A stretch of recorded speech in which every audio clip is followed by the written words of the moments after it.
Alright, once again, good morning.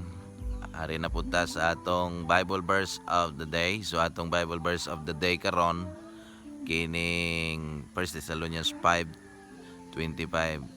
So si Apostle Paul naghangiyo sa mga Kristohanon nga iampo siya, brethren, pray for us.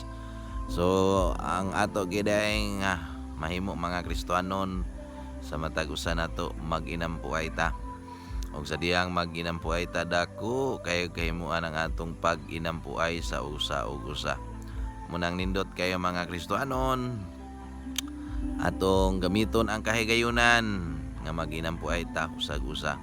Sa diyang mag-inampuay ta, so naagyoy dakong kahimuan o dakong katabang sa usag usa ka Kristohanon.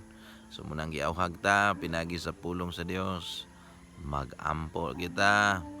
So gahin lang kita panahon sa pag-pray kay dili lagi ta alkansi kung ikaw ug ako muhatag tag panahon sa pag-ampo sa Dios. Unya sumala sa bulong sa Ginoo, Jeremiah 33:3, call unto me and I will answer thee and shew the great and mighty things which thou knowest not. So nindot kay kung mutawag ta sa Dios nay siguro nga tubag, unya maghimo siya mga katilang nga lahang mga butang.